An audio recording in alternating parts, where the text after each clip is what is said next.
Hi, everybody. Mitch Chan, I'm here. Thanks for joining me today. Today, I'm going to be talking about managing your supply chain if you are a defense contractor, although you can certainly translate this if you're not a defense contractor, but this is basically for members of the DIB. Uh, so the first question you're probably going to ask is, well, why do I need to worry about it? Well, here's the answer. And you may not, if you're creative, you may not have to worry about it at all.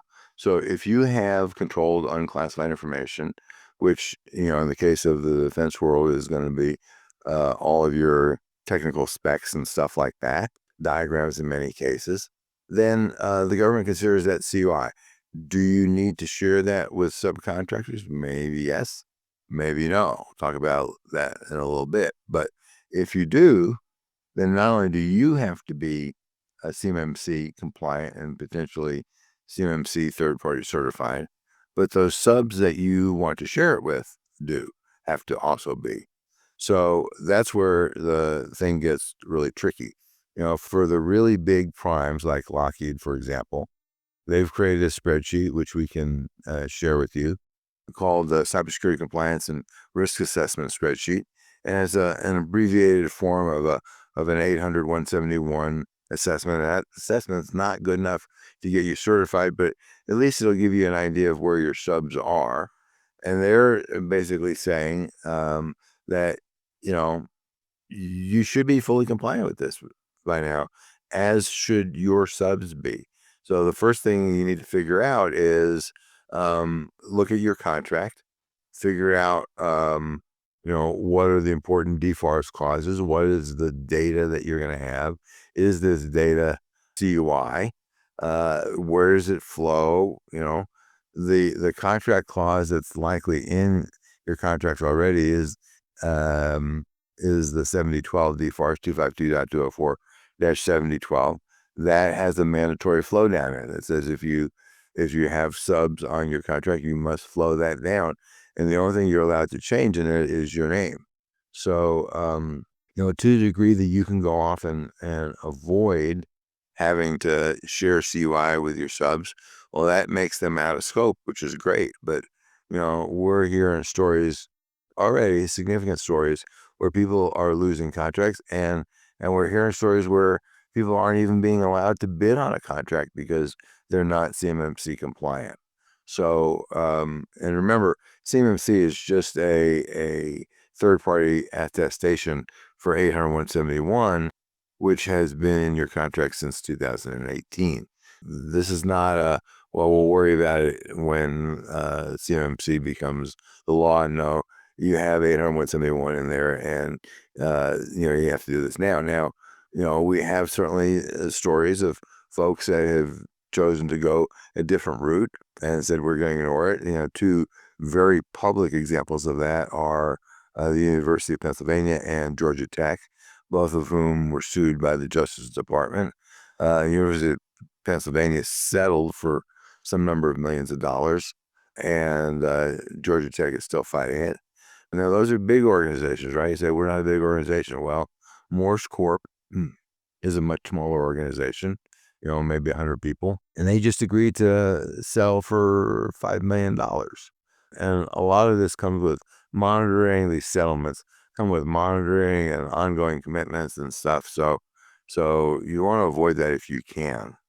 In addition, some people say, well, we'll just let them use our SharePoint site, and then we don't have to worry about their compliance because we're compliant. Nope, that's not true either. That's a path on the way to get to where you want to get to, but that's not sufficient to get you compliant. So one of the things you want to do is for each contract, figure out, what CUI information you have and what contract clauses might not apply. Share that with your KO or COR and see if you can get them to say, yeah, I looked at it, that looks about right. Because that's going to be your justification for doing whatever it is you did. What the government would like you to do and what makes sense is going to make your life easier if you can get away with this is what's called data minimization, which means don't share that CUI with somebody if they don't need it. I'll give you a perfect example of that. You hire this is a real world example. You hire a dump truck to deliver rocks on a base where they're building a breakwater. So obviously the truck driver needs to know where to pick up the rocks and where to drop them off. All right, this is not high tech, right? Pretty low tech, Um, but where they're dropping it off is on the base, and so the base technical representative gave you a map and said, "Here's where it's going." Well, what else is on that map? Well, it turns out what else is on that map is where the sewer lines are, where the water lines are, where the power lines are, where the shutoffs are. Well, all of a sudden, that map is now CUI. Now, you can make a case for they should remove that crap from the map and only give that to you if you need it, because you don't need that to give to the truck driver. But if you were to give that truck driver that map, then he would have CUI now, and he would need to be CMMC compliant, which is a problem for your average truck driver. So what you could do instead is go to Google Maps, figure out where the rocks need to be dropped, drop a pin on it, give that to the truck driver, the Google Maps, and say, here, this is where you need to go.